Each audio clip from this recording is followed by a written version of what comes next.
Muy queridos amigos, muy queridos miembros de la Academia Latinoamericana del Proceso Penal, muy queridas casas editoriales, hemos iniciado un proyecto de construcción.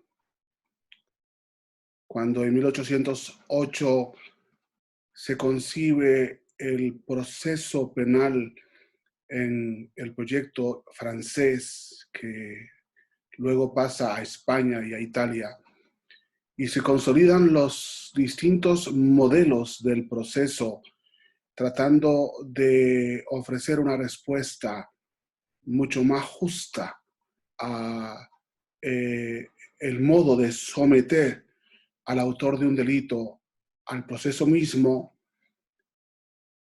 Era imposible o difícil de comprender el modelo acusatorio dentro del modelo inquisitivo que lleva a Francia a admitir una investigación necesariamente inquisitiva para producir luego un juicio necesariamente acusatorio.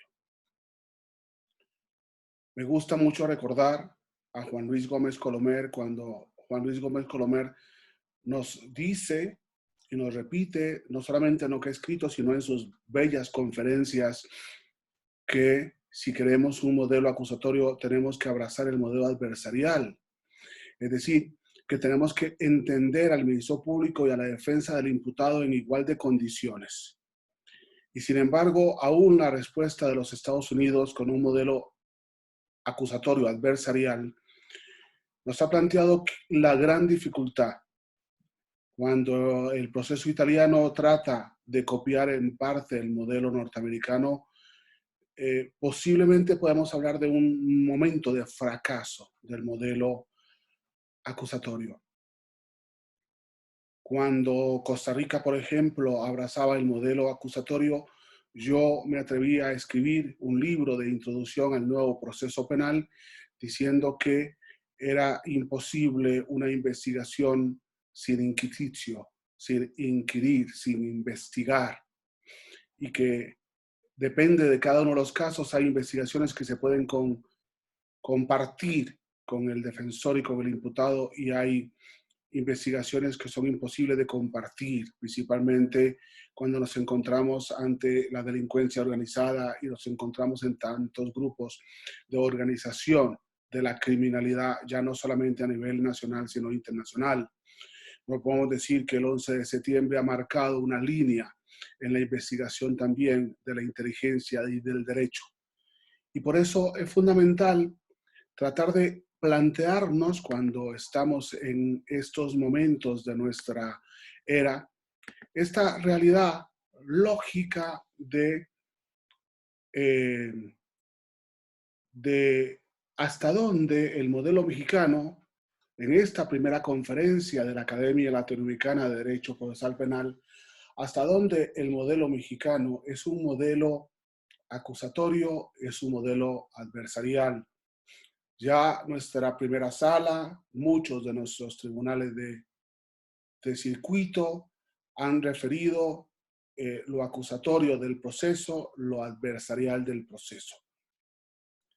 Y el mismo Juan Luis Gómez Colomer, al que citaba inicialmente, había dicho en una conferencia, en una bella conferencia en la Universidad Modelo de Mérida, Yucatán, que el modelo acusatorio, siendo un modelo, o el modelo mexicano siendo un modelo de derecho procesal mexicano, no es acusatorio, no es adversarial.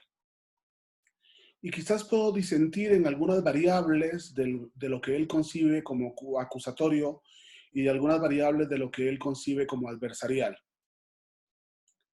Sin embargo, me interesa mucho enfrentar a el jurista mexicano al proceso. Y si bien es cierto que hoy hay muchas cátedras en muchas universidades, muchas maestrías, muchos doctorados que se llaman del modelo acusatorio adversarial, es muy interesante centrarnos al gran debate que debe producir la Academia Latinoamericana Y para eso se crea la Academia Latinoamericana, producir el gran debate de lo acusatorio y producir el gran debate de lo adversarial. Y hasta dónde ese debate o esa ausencia de debate entre lo acusatorio y esa ausencia de debate entre lo adversarial nos puede llevar a un proceso que perjudica el proceso. Y esto es quizás la primera pregunta que nos tenemos que hacer con la primera respuesta. ¿Cuál es la razón o la finalidad de un proceso? Lograr un objetivo final.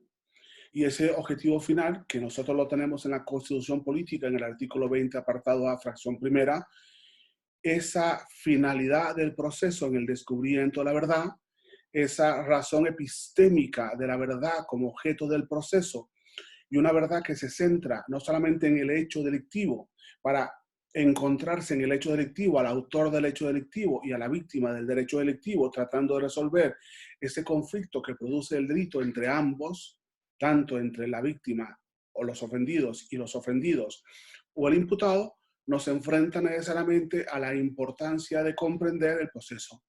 Si el proceso no puede llegar a un objetivo o al objetivo que se ha propuesto, entonces ese proceso tiene un error en su estructura. Y quizá el error más importante en la estructura del proceso penal es el problema del derecho penal como solución de conflictos. Ya lo decía Alvin Esser, cuando Alvin Esser hablaba del derecho procesal, se planteaba por qué desde el derecho procesal hemos logrado abrir las formas alternativas de solución de controversias para el derecho penal, sin que hubiera dado el primer paso las otras formas del derecho laboral, civil, mercantil, comercial, etc. Y esta es una realidad muy importante. Por eso yo me he planteado esta conferencia desde esas negativas, ni acusatorio ni adversarial, tratando de entender desde lo acusatorio y lo adversarial el problema que enfrenta, por lo menos, el sistema del derecho penal para poder comprender, lógicamente, como objetivo de la Academia Latinoamericana, pero también como objetivo de nuestros institutos de capacitación, INMEXIUS y CENIFE, hacia dónde tenemos que dirigir. Uno, la investigación del proceso. Dos, el derecho penal o la comprensión del derecho penal. Y tres, lógicamente, los distintos procedimientos dentro del proceso hacia un objetivo común. Y esta realidad es o exige que preguntarnos si el proceso penal mexicano es mexicano. Sí. ¿Y es valioso el proceso penal mexicano? Para mí sí. ¿Y tiene el proceso penal mexicano que ser acusatorio? No. ¿Y debe el proceso penal mexicano ser adversarial? No. He escrito un libro en relación con este planteamiento complejo de la función del juez de control en el proceso acusatorio desde los derechos humanos, desde las garantías del debido proceso, con la finalidad de ir ilustrando despacio los grandes planteamientos que se enfrenta el juez al proceso y el proceso al enfrentarse al juez. Pero si no es acusatorio y no es adversarial, tiene partes acusatorias y tiene partes adversariales. Y entonces, ¿será posible decir que el hecho de que no sea acusatorio le hace un mal proceso? O si no es adversarial, le hace un mal proceso. Me parece que los defectos actuales, cumpliéndose 12 años de la reforma constitucional que introduce el modelo procesal acusatorio, como lo dice la Constitución Política, los grandes defectos es aquellas copias de lo acusatorio y aquellas copias de lo adversarial que hacen que el sistema acusatorio mexicano o el sistema de justicia penal mexicano o el proceso penal mexicano no avance como tiene que avanzar, entre otras razones, porque no hay ministros de la Corte, magistrados del Poder Judicial de la Federación, jueces de distrito y jueces de control federal, así como todos los demás magistrados, jueces, tribunales de alzada de las entidades federativas que comprendan las diferencias. Y al no comprenderse las diferencias de lo acusatorio, de lo adversarial y del proceso mexicano, nos va a llevar a qué? a introducir instituciones que de una u otra forma no se están entendiendo desde las variables del proceso. Cuando nosotros enfrentamos el proceso acusatorio, nos damos cuenta que es un proceso imputativamente comunicativo. Parte de una comunicación fáctica. En cierto sentido, es hijo de su madre el derecho penal, es decir, el derecho penal va a girar en torno a la imputación, a las formas de imputación, al hecho que se imputa al imputado. Por eso el proceso acusatorio imputa una hipótesis fáctica encaminada a lograr una acusación de hechos delictivos.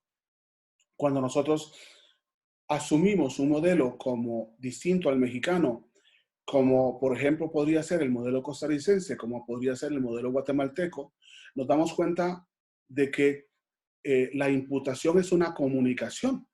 Y de hecho vamos a comparar ahora una serie de países en donde esta realidad de la imputación es una simple comunicación en la que la hipótesis fáctica debe demostrarse para sostener una acusación. Por tanto, entonces, el proceso se abre al conocimiento de las partes a través de una hipótesis fáctica. Es decir, hay un momento en que el proceso exige su judicialización, exige su llegar al juez, pero como no tengo la posibilidad de acusar, entonces, centrado en la acusación que abre la etapa intermedia, parto de una hipótesis fáctica que se adecua lo más posible a el tipo penal. Y entonces, esa comunicación, o desde esa comunicación, el Estado, representado por el Ministerio Público, debe decidir, política criminal, si comunica e investiga conjuntamente o comunica y cautela. Hay una serie de investigadores que dicen que uno de los grandes errores del modelo mexicano es que se detiene para investigar. O del modelo latinoamericano, se detiene y se investiga. Y por tanto, entonces, como se detiene sin tener todos los elementos objetivos y subjetivos del tipo penal, entonces terminamos planteando una hipótesis fáctica que poco a poco se vaya acercando a la posibilidad de esclarecer el hecho, la participación del imputado en el hecho y, lógicamente, las víctimas ofendidas que ha producido el hecho. Por eso el Ministerio Público debe decidir si investiga para detener o si detiene para investigar, que son, podríamos decir, los principales errores en la eficacia o ineficacia, en la eficiencia e ineficiencia de la función del Ministerio Público. El proceso acusatorio imputa con la acusación en la etapa intermedia. Imputa con la acusación en la etapa intermedia. ¿Significa que el proceso se llama acusatorio por la acusación en la etapa intermedia? Sí y no. Hay un montón de variables que podríamos sacar a debate y a estudio y a conferencia y a foro posteriormente de cómo se llega a la necesidad desde el crecimiento o el nacimiento del Ministerio Público a un modelo acusatorio en donde no es el juez el que investiga, sino que es el Ministerio Público el que acusa para que el juez resuelva, después de desahogar las pruebas, esa controversia. Y esto, lógicamente, entonces, nos enfrenta por lo menos a un problema inicial de 3 de 5 países. Y es que hay 5 países que producen de la imputación una comunicación.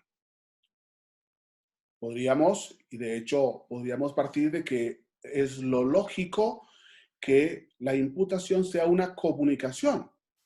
Y partimos del modelo chileno. Los chilenos, en el artículo 299, han producido una norma en la cual la imputación es una comunicación.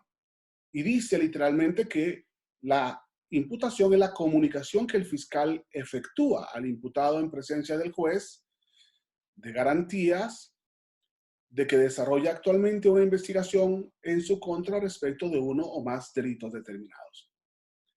Esta norma la van a copiar cada uno de los estados latinoamericanos. Sin embargo,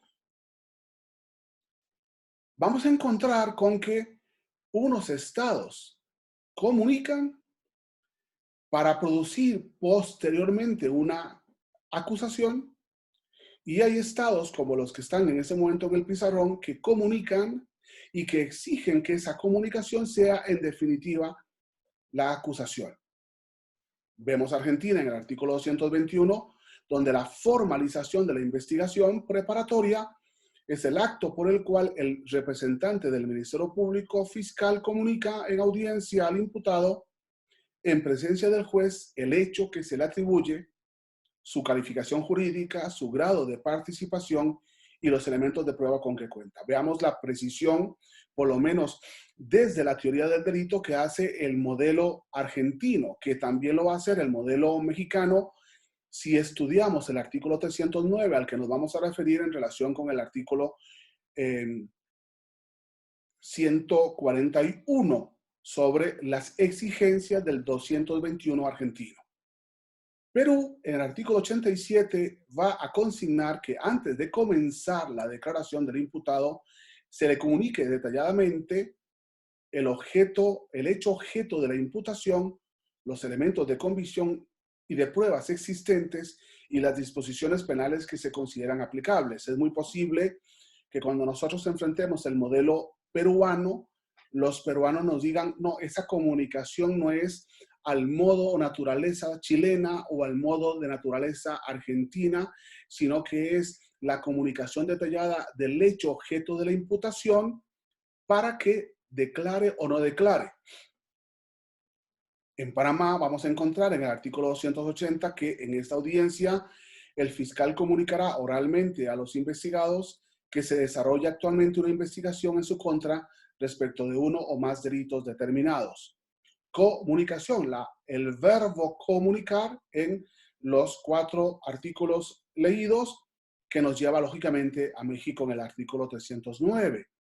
Debo ser claro al enfrentar a México porque México copia el artículo 299 chileno en el 309, pero luego produce una forma de imputación del 311 que lo relaciona con el artículo 19 constitucional y por eso entonces México producirá un modelo mexicano distinto a los modelos que estamos tratando de relacionar.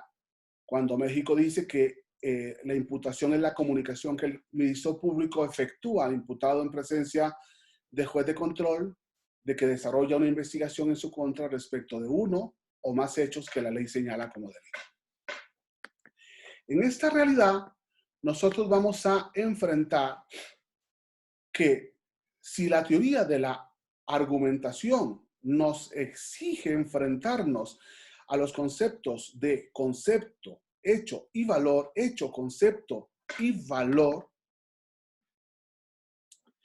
a la vez concomitantemente el hecho en relación con la calificación jurídica y la prueba nos va a enfrentar a lo que hemos copiado del modelo norteamericano como teoría del caso o la teoría del caso de la que hemos escrito ya desde Argentina hasta México sin darnos cuenta en muchos casos de la fuente, pero ese mismo hecho en relación con la prueba y con el tipo penal nos enfrenta necesariamente a la teoría del delito para finalmente darnos cuenta que la imputación fáctica, la imputación jurídica y la imputación probatoria nos enfrenta a la teoría adjetiva y o sustantiva de la imputación. ¿Por qué es importante entender esta realidad? Porque en definitiva, la teoría del delito es un modelo de argumentación jurídica para el derecho penal. Una teoría que tenemos que definir porque en México se ha suscitado una confrontación entre si es una teoría adjetiva propia del derecho procesal o es una teoría sustantiva propia de la dogmática penal del derecho penal. Pero que en definitiva, mi objetivo en esta diapositiva era darnos cuenta de que tenemos una teoría de la argumentación, hecho, concepto y valor, que nos lleva a una teoría del caso, hecho, concepto y valor, que nos lleva a una teoría del delito, hecho, concepto y valor, que nos enfrenta a una teoría del delito o a una dogmática penal de la teoría del delito en la teoría adjetiva o sustantiva de la imputación. Eso es muy importante. ¿Por qué? Porque desde el derecho penal, Randolph nos diría, ¿qué es lo importante desde el punto de vista del proceso? Comunicar al imputado que le estoy investigando de un hecho que se adecua a un tipo penal. Es decir, en definitiva, vamos a encontrar la palabra imputación no solamente en el momento en que el Ministerio Público imputa al imputado, sino también vamos a encontrar la imputación en el momento en que el imputado se imputa la conducta que va a realizar, de la misma forma en la que terminamos analizando a lo largo del proceso si este sujeto que realiza una conducta es imputable. Y esta realidad de la imputación hace que la imputación una el derecho adjetivo con el derecho sustantivo, y por tanto entonces el derecho penal se hace derecho procesal a la hora en que enfrenta en la pragmática la realidad del derecho. Pero veamos qué importante es que esta norma que hemos leído del Código chileno, del Código argentino, del Código peruano, del Código panameño y del Código mexicano, recibe el concepto unívoco que podría llegar a ser equívoco de imputación. Y un concepto de imputación que he pasado a otra diapositiva se llama o se llamará en esos 5 códigos de procedimientos penales acusatorio. Es decir, no importa que la imputación sea una comunicación o no importa que la imputación sea una imputación. El problema es cuando esa imputación se convierte en una exigencia para lo acusatorio. Veámoslo en la redacción del 249 chileno. La acusación solo puede referirse a hechos y personas incluidos en la disposición de formalización de la investigación preparatoria, aunque se efectuare una distinta calificación jurídica.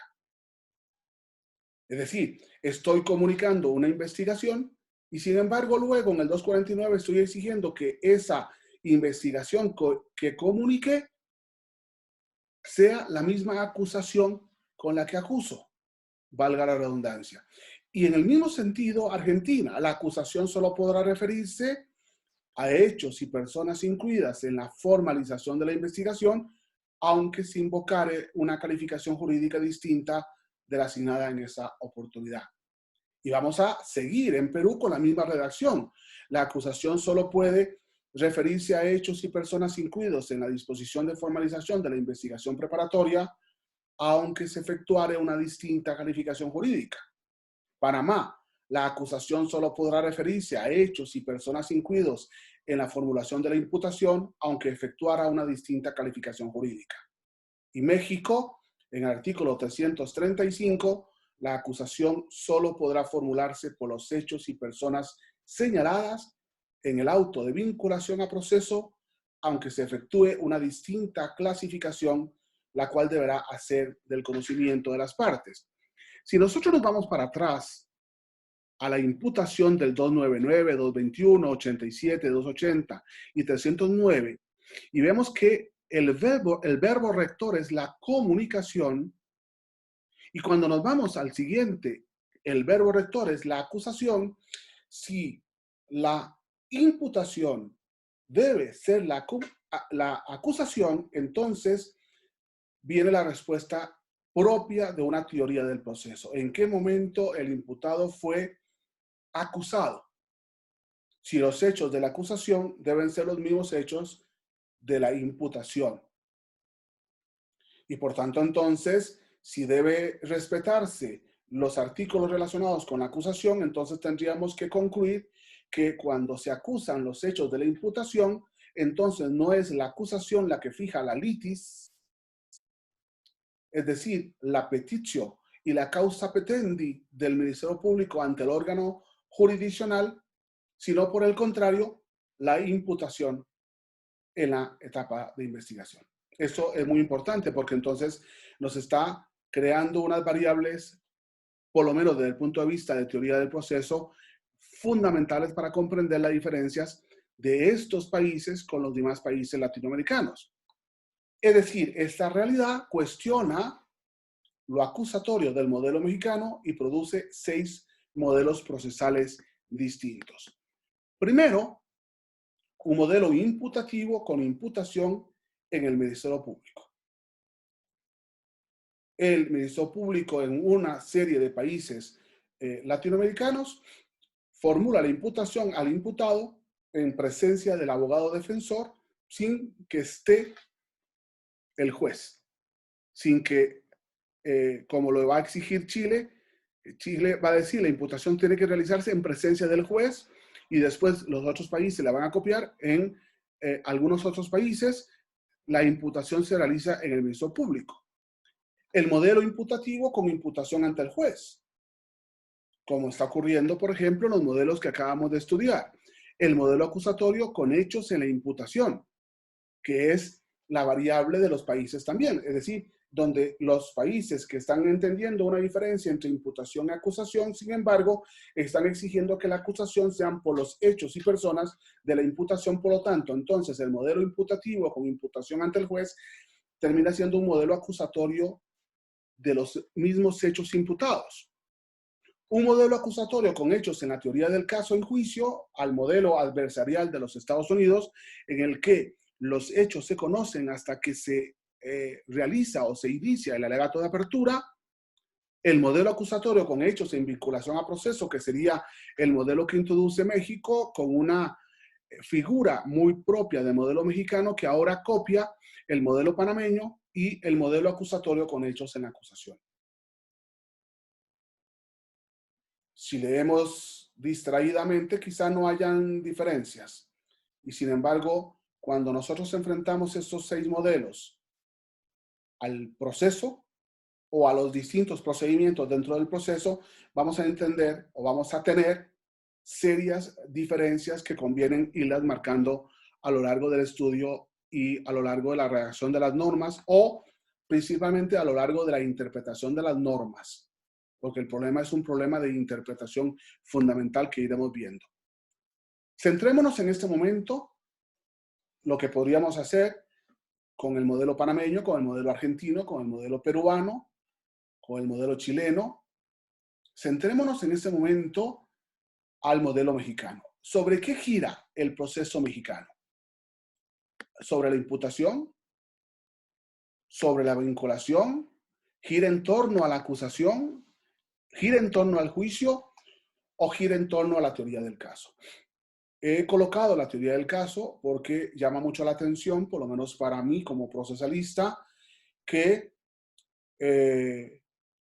cuando yo llego a México, casi todos los países latinoamericanos, quizá sin los centroamericanos, estaban utilizando la teoría del caso de los Estados Unidos, traducido de los manuales de los Estados Unidos, a veces sin permiso del autor o sin que exista autor, que es un modelo de argumentación jurídica muy propia del modelo o de las técnicas de litigio de los fiscales y defensores del modelo latinoamericano, y que solamente aparecía como teoría, como alegato de apertura en el código colombiano y en el código panameño. Y sin embargo, hoy se ha escrito sobre la teoría del caso en el modelo acusatorio, como si la teoría del caso fuera parte de la teoría del modelo acusatorio, desde Argentina hasta México. Quizá el tema sobre el que más he escrito ha sido la teoría del caso, sin que desde Argentina hasta México, repito, salvo las excepciones de Panamá y Colombia, hayan utilizado, mencionado o introducido la teoría del caso en el modelo procesal. Claro, si leemos nosotros el artículo 311, distinto al 309 al que nos hemos referido anteriormente, entendemos perfectamente la imputación. Se ofrecerá la palabra al agente del Ministerio Público para que éste exponga al imputado el hecho que se le atribuye, la calificación jurídica preliminar, la fecha, lugar y modo de su comisión, la forma de intervención que haya tenido en él mismo, así como el nombre de su acusador, salvo que a consideración del juez de control sea necesario reservar su identidad. Esta imputación del 311 se parece mucho más a la imputación del modelo argentino y es mucho más coherente con una teoría del delito desde la dogmática penal. La vinculación del artículo 316. El juez de control, a petición del agente del Ministerio Público, dictará el auto de vinculación del imputado a proceso siempre que el auto de vinculación a proceso deberá dictarse por el hecho o hechos que fueron motivo de la imputación y el proceso se seguirá forzosamente por el hecho o hechos delictivos señalados en el auto de vinculación a proceso conforme lo exige el artículo 335. Gira en torno a la acusación. Vean que el artículo 335 nos va a decir literalmente que una vez concluida la fase de investigación complementaria, si el Ministerio Público estima que la investigación aporta elementos para ejercer la acción penal contra el imputado, presentará la acusación. La acusación solo podrá formularse por los hechos y personas señaladas en el auto de vinculación a proceso, aunque se efectúe una distinta clasificación, la cual deberá ser de conocimiento de las partes. En México, como en los países que estoy poniendo en semejanza, no es posible una acusación sin que sean los mismos hechos de la imputación. Y por tanto, entonces, la litis no se fija en la acusación porque ya está fijada por mandato de la misma normativa. Y, lógicamente, cuando llegamos al juicio, es la etapa de decisión de las cuestiones esenciales del proceso. Se realizará sobre la base de la acusación, en el que se deberá asegurar la efectiva vigencia de los principios de inmediación, publicidad, concentración, igualdad, contracción y continuidad. Cuando veamos en el derecho comparado este artículo 348 con el modelo colombiano y con el modelo panameño, nos daremos cuenta de que esa apertura del juicio en el modelo de Panamá y en el modelo de Colombia hará referencia necesaria a la teoría del caso. Si los hechos de la acusación son los hechos de la vinculación, entonces podríamos decir que el modelo no es acusatorio, sino vinculatorio. Vamos a ver. Si lo que hace un modelo acusatorio es la acusación, y si la acusación fija la litis hasta la etapa intermedia, en los países que hemos visto, y en concreto el país que estamos estudiando, que es México, tendríamos que llamarle al modelo mexicano un modelo vinculatorio porque, en definitiva, la acusación del artículo 335 debe girar en torno a el auto de vinculación a proceso. Y entonces se puede entender perfectamente que las exigencias de un modelo acusatorio para la etapa intermedia deba cumplirse no solamente en México, sino también en Argentina, en Perú, en Colombia, en Argentina, en Perú, en Chile, perdón, en México y en Panamá, tendrían que entonces ser una exigencia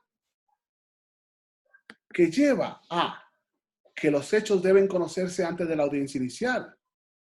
Cuando un sistema acusatorio se comunica los hechos sin que sean la litis y sin que sea la acusación, en los países que hemos referido, los hechos de la audiencia inicial deben conocerse antes de la audiencia inicial.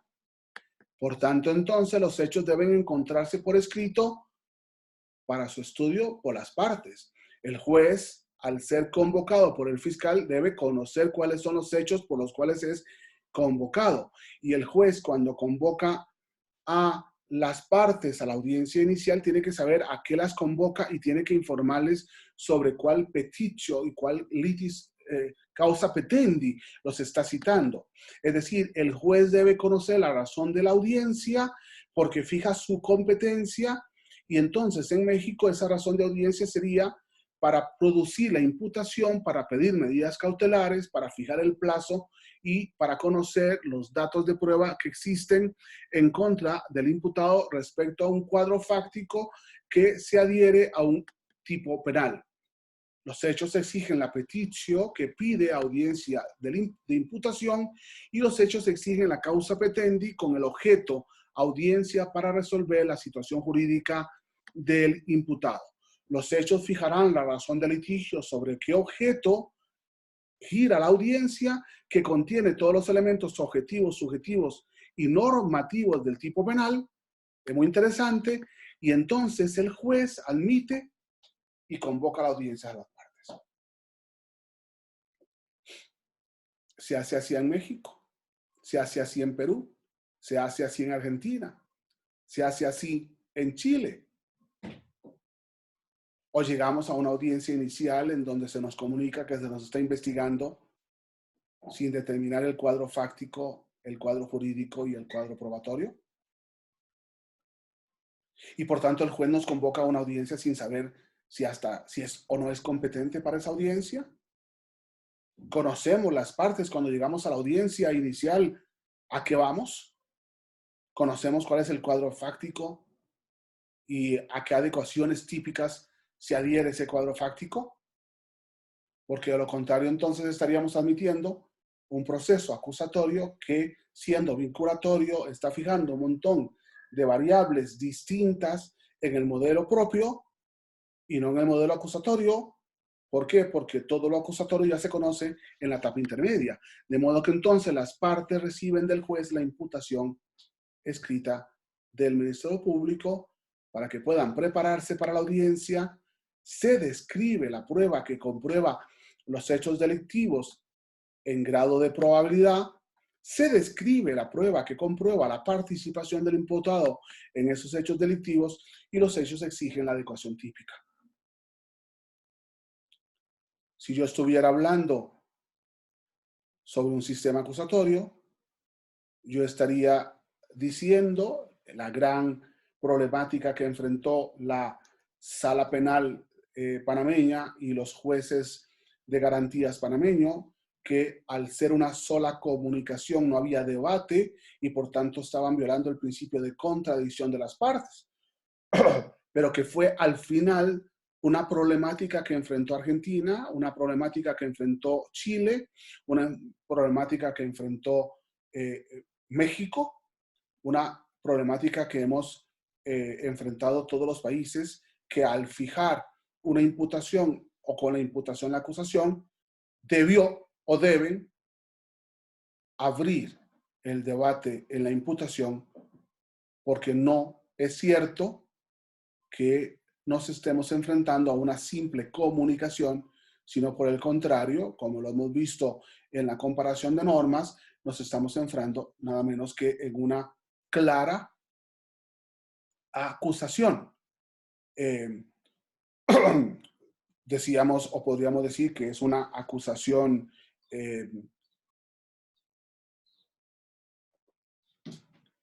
hipotética.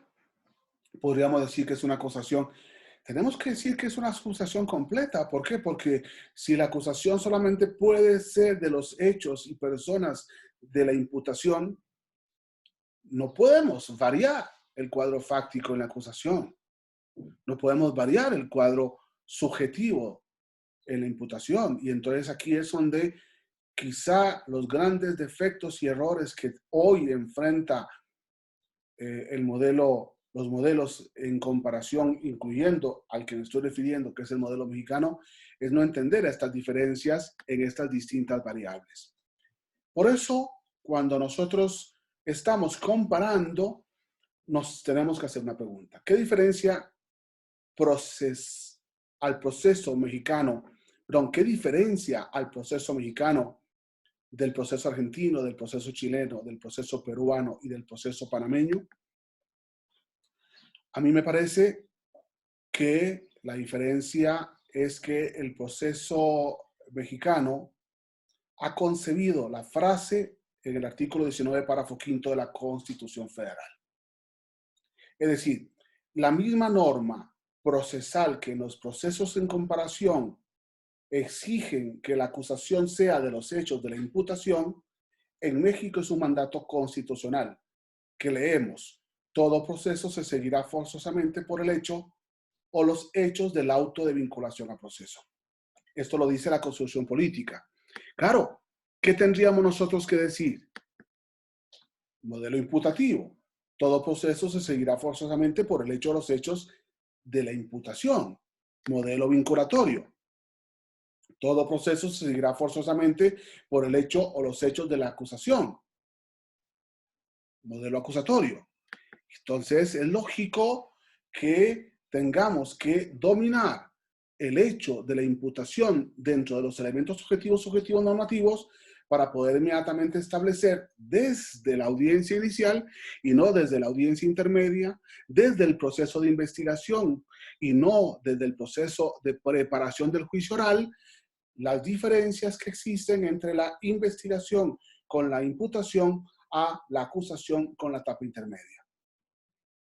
Señores, si los hechos de la etapa intermedia ya han sido decididos, definidos, fijados desde la imputación, entonces, ¿dónde debe de darse la discusión fáctica?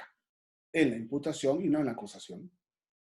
Si la incipiente medio de prueba de la etapa de investigación en la audiencia inicial es la que va a determinar la responsabilidad presunta del autor del hecho o del imputado, ¿dónde debe darse la discusión de la participación? En la etapa de investigación, no en la etapa de acusación, porque la acusación va a acusar a la misma persona o personas que fueron imputadas en la etapa o en la audiencia de imputación. Y entonces, cuando nosotros analizamos los elementos subjetivos, vamos a hablar, lógicamente, del sujeto pasivo, del sujeto activo, de la conducta, acción, omisión, que le está atribuyendo el Ministerio Público a este sujeto activo en relación con una conducta en un lugar, tiempo, modo, nexo causal, medios típicos y resultado típico,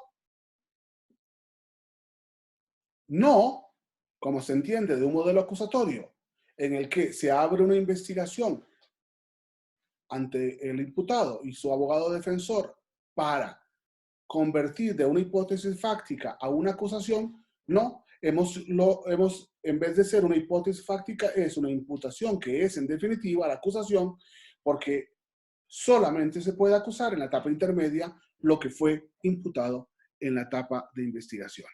Y entonces también incluiría el elemento subjetivo del dolo o la culpa o los especiales subjetivos correspondientes y los normativos. De modo que entonces los 9 elementos objetivos o más, los 2 subjetivos y los normativos se enfrentan a la forma del artículo 141 mexicano, una conducta, acción o omisión de un hecho que es típico, de un bien jurídico protegido que se descubre en esa cualidad típica, de un grado de ejecución de ese hecho típico, de una forma de intervención del imputado o de los imputados en ese hecho típico, lógicamente una forma que debe determinarse previamente como dolosa o culposa y la clase de concurso aplicable al modo como lo exige el artículo 141 del Código Nacional. Y esto que se está realizando en México en la audiencia inicial, esto que se está realizando en México con la puesta a disposición, por ejemplo, del detenido en fragancia ante el juez, ante el Ministerio Público y del Ministerio Público al juez de control para la audiencia inicial, esto está fijando litis. Estos hechos, este sujeto activo, este sujeto pasivo, esta conducta es exactamente la misma construcción fáctica que debe contener la acusación que abre la etapa intermedia. Estamos hablando entonces de un proceso totalmente distinto. Ya no estamos manejando una hipótesis fáctica, una hipótesis que podría ser o no ser, que podría cambiar o no, que podría sufrir calificantes o agravantes posteriormente, que puede sufrir una clasificación jurídica distinta, que podría tener una o más víctimas desde el punto de vista hipotético, pero que se aclara y por tanto es motivo de debate tanto del cuadro fáctico como de la conducta en la etapa intermedia con la acusación, en los modelos comparativos y en concreto en el modelo mexicano, está fijando litis desde la imputación. Y entonces es lógico que nosotros cuando tenemos un hecho, tenemos que enfrentar ese hecho a el bien jurídico. Si se puso en peligro o si se violó el bien jurídico y por tanto si es o no una conducta adecuada o no a un tipo penal. Y entonces esto lo tenemos que ver desde el grado de ejecución, es decir, si la conducta del autor o sujeto activo fue instantánea, permanente, continua, o las formas y modalidades de la tentativa, en la forma de intervención, es decir, si actuó como autor directo, coautor, autor mediato, partícipe, inductor, cómplice o encubridor desde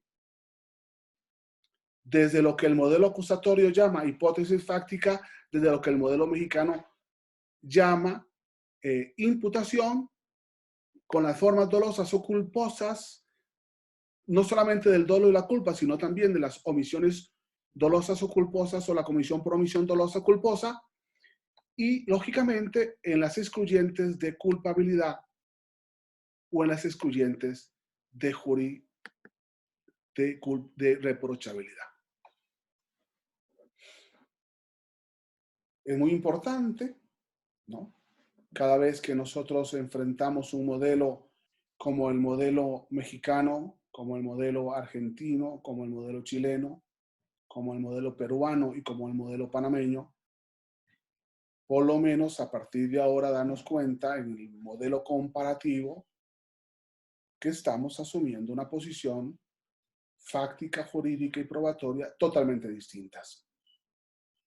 Y esta realidad fáctica, jurídica y probatoria totalmente distintas nos permiten o nos exigen o nos llevan a responder la siguiente pregunta. ¿Qué ventajas tiene el proceso penal mexicano sobre el acusatorio o sobre el adversarial? Porque veamos que no es un modelo que se fija solamente en la acusación y no es un modelo que se fija necesariamente en la adversarialidad, en lo adversarial. ¿Qué ventajas tiene el proceso penal mexicano sobre el acusatorio o el adversarial? Y esta pregunta exige responderse desde preguntas muy concretas. Al fijar la litis en la vinculación, el proceso mexicano abre los mecanismos alternativos de solución de conflictos en la etapa de investigación. En un modelo acusatorio puro, el juez podría perfectamente decirnos, el juez de la etapa de investigación, es que el Ministerio Público no ha acusado todavía y entonces no sé si esta causa se va a llevar o no se va a llevar y por tanto no sé cuáles son los hechos y la verdad es que no sé ni cuál es el delito. Por tanto, ¿cómo me piden mecanismos alternativos de solución de conflictos en la etapa de investigación? Por el contrario, en el modelo mexicano y en los modelos que hemos comparado, al fijar la litis en la vinculación, abre los mecanismos alternativos a soluciones de conflicto en la etapa de investigación. ¿Por qué? Porque ¿en dónde se fijó la litis? En la imputación. Entonces, lógicamente, adelante la discusión fáctica, perdón, adelantar la discusión fáctica, favorece la discusión típica en la audiencia inicial. Y entonces, al fijar la litis en la vinculación, abre los mecanismos alternativos no solamente de solución de conflictos en el punto 1, sino también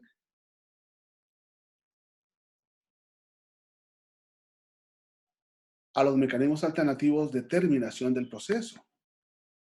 Y al fijar la litis en la vinculación, abre los mecanismos alternativos de terminación del proceso en la etapa de investigación. Y produce en la audiencia de control una audiencia de tutela de derechos a la semejanza del modelo peruano. ¿Por qué? Porque entonces la audiencia de control de la detención, previa a la audiencia inicial o de vinculación a proceso, exige y permite al defensor hacer ver al juez si hubo o no hubo tutela o protección de los derechos del imputado durante la investigación. Produce en la audiencia inicial una audiencia de fragancia, que permitiría entonces que el imputado, junto con su abogado defensor, se allane, se rinda a los datos de prueba del Ministerio Público y por tanto negocien la posibilidad, sin tener que ir a la acusación, sin tener que contar con una acusación, sin tener que abrir una etapa intermedia, produce en la audiencia inicial una audiencia de fragancia, y permite eliminar la etapa intermedia. Ustedes saben que hay una serie de procesalistas que consideramos que la etapa intermedia no debe existir, y para mí los modelos al estilo mexicano, que han fijado la litis antes de la etapa intermedia y por tanto que no requiere de discusión o debate fáctico, jurídico y probatorio en la audiencia intermedia, pues entonces puede eliminar la etapa intermedia. Lógicamente permite que el Ministerio Público investigue para detener y no que detenga para investigar. Es decir, el Ministerio Público se da cuenta de que si está fijando la litis en la audiencia inicial, por tanto, debe ser claro y prudente al predeterminar que si tiene detenido, los tiempos se le reducen, si tiene al imputado en libertad, los tiempos se le amplían. Permite que el 90% de los casos penales se resuelvan sin juicio oral y sin etapa intermedia. ¿Por qué? Porque todos se están resolviendo en la audiencia inicial, agiliza necesariamente todos los procedimientos, hace de la audiencia inicial el corazón del proceso penal mexicano, integra al juez de trámite con el juez de juicio a través del procedimiento abreviado y sobreseimiento. Esto significa que entonces el juez de trámite también puede ser un juez que abra a una audiencia de sentencia y no solamente a autos de mero trámite. Resulta con la vinculación un proceso penal más garantista, y en 14º lugar, el proceso se concentra en los procedimientos de investigación más que en los procedimientos o procesos jurisdiccionales. Y esto obligaría, desde el punto de vista estratégico, que los defensores fueran mucho más o se prepararan mucho más en los procesos de investigación, que trabajaran en la defensa de los imputados desde la escena del crimen o del lugar de los hechos o el lugar de la intervención, y no necesariamente en las audiencias o en la audiencia del juicio oral. Claro, nosotros tenemos entonces el derecho de preguntarnos qué instituciones adversariales tiene el modelo mexicano, y nos damos cuenta de que es una, discutir el control de la detención en audiencia formal conforme al 308, desahogar medios de prueba en audiencia inicial conforme lo permite el 314, 315, convertir la audiencia inicial en audiencia de conocimiento de cargos conforme lo exige el artículo 309, permitir al imputado declarar sobre los hechos imputados como lo permite el artículo 309, el descubrimiento probatorio por parte de la defensa propio de un modelo adversarial como lo exige el artículo 337, que si lo aplicamos en México es necesariamente inconstitucional porque la defensa no tiene carga probatoria. La negociación por criterio de oportunidad o mecanismos alternativos, como lo permite los artículos 183 y 256, y permite eliminar la etapa intermedia, tal como lo podríamos ya dedicar mejor a un debate mucho más fuerte de por qué la etapa intermedia debería de desaparecer en un modelo acusatorio y cómo en un modelo vinculatorio o imputativo al modelo de los que hemos estudiado y en concreto el modelo mexicano, permitiría clarísimamente determinar que la etapa intermedia resulta totalmente innecesaria. Cumplo con esto, esta invitación que me hace la Academia Latinoamericana de Derecho Procesal Penal en este proyecto de capacitación para determinar por qué el modelo mexicano, que fija la litis en la vinculación a proceso y que exige en el artículo 335 que la acusación sea por los hechos y personas del auto de vinculación a proceso, no es un modelo acusatorio, sino un modelo vinculatorio. No es acusatorio, pero tampoco es adversarial, aunque tenga algunas instituciones que se ha robado del modelo adversarial. Y que estas diferencias, que parecieran solamente de un error de redacción, van a influir necesariamente en que si desde la primera audiencia se está fijando la litis, es decir, si el Ministerio Público tiene que desde la primera audiencia hacer una petición concreta para marcar una causa de petición o causa petendi, entonces desde la audiencia inicial tenemos el hecho y la clasificación jurídica que impide o hace innecesaria la etapa intermedia para juicio, o por el contrario, que rinde a los defensores para enfrentarlos necesariamente ¿a qué? A un proceso distinto al proceso acusatorio. A un proceso en el que, vea qué interesante, un 90-95% de las causas no se están resolviendo en el juicio oral y público, sino que se están resolviendo en la audiencia inicial. Es decir, en México, y esto es muy importante estudiarlo desde el punto de vista del derecho comparado con Perú, desde el punto de vista del derecho comparado con Argentina, con Chile y con Panamá, el imputado llega a la audiencia inicial y puede irse en libertad con una sentencia de sobreseimiento, porque no hay causa, porque no hay prueba, porque no hay proceso, porque el proceso o la prueba o los actos de investigación se realizaron con violación de derechos fundamentales humanos o violando las normas del procedimiento, o por el contrario, que por un buen consejo y una buena negociación entre el fiscal y el defensor o el asesor jurídico de la víctima, se pueda llegar a que las pruebas, los medios de prueba, los datos de prueba, como le llama México, rindan al defensor y al imputado y les lleve necesariamente a una negociación para el procedimiento abreviado, a una negociación de la pena para el procedimiento abreviado, a una aceptación de la imputación que lleve y que someta a las partes a un procedimiento abreviado. Si el 95%, poniendo poco, de las causas en un proceso como el mexicano se van a resolver sin juicio, entonces el juicio no es la audiencia principal del proceso. La etapa de juicio no es la etapa principal del proceso. El juicio y la etapa intermedia no es la etapa en donde se resuelven las cuestiones esenciales del proceso.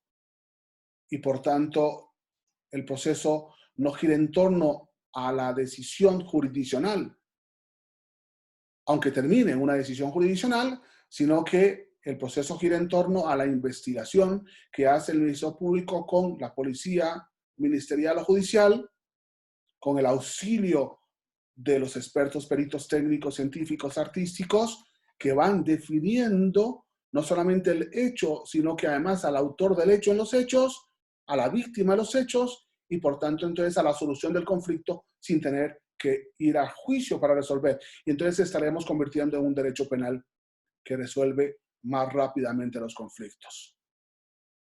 El conflicto del imputado, que se enfrenta al hecho delictivo, al tipo penal y a la sentencia condenatoria o absolutoria, al derecho de la víctima que obtiene desde la primera audiencia una decisión jurisdiccional del juez de garantías o del juez de control sobre su situación particular, y el problema del Poder Judicial, que no tiene por qué estar agotándose en un proceso en etapas, cuando la etapa inicial ha resuelto lo que en definitiva se va a resolver en la etapa de juicio. Y por tanto, entonces, una de las grandes, si uno podría decir, ¿cuál es el gran solución, la gran respuesta del modelo mexicano al modelo de justicia penal? El haber fijado adelantadamente la litis que permite que la vinculación jale a la investigación, la etapa intermedia y la etapa de juicio.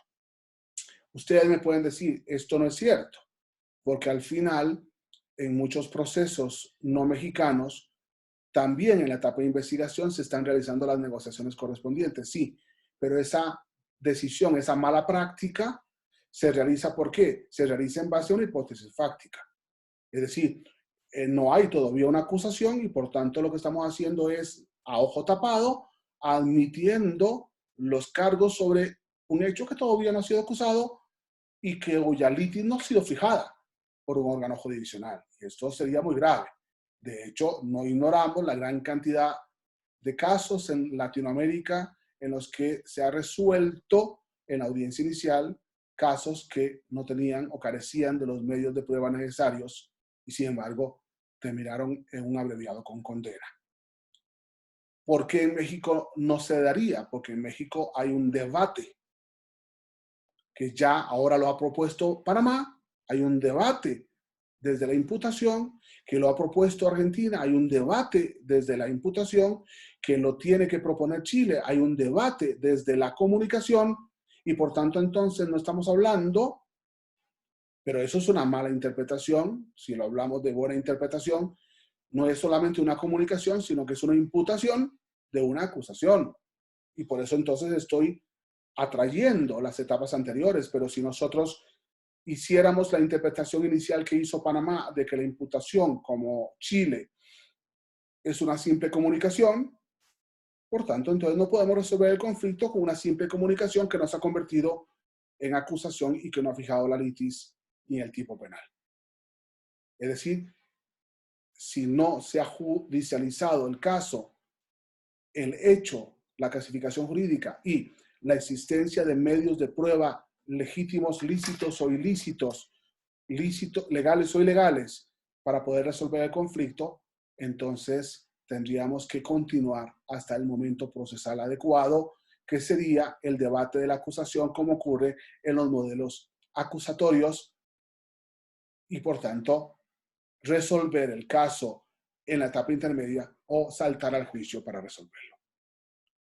Le agradezco mucho a la Academia Latinoamericana la invitación a explicar, a poner los primeros cimientos de este ni acusatorio ni adversarial encaminado a producir, como se lo había propuesto mi amigo Camilo Constantino hace unos años, una teoría del proceso, una seria teoría del proceso que lleve a la discusión de estas figuras que, si bien es cierto, a veces se dan en la etapa de investigación, son propias de la etapa intermedia, o si bien se dan en la etapa de investigación, son propias de la etapa de juicio oral, simplemente porque lo que hemos hecho es hacer una praxis desconectada de la norma, cosa que hay que felicitar a Latinoamérica, pero que en recta legalidad exigiría una puesta de acuerdo, no solamente desde el punto de vista de la doctrina y la jurisprudencia, sino también de las normas jurídicas. Muchas gracias y nos estaremos viendo en otra oportunidad.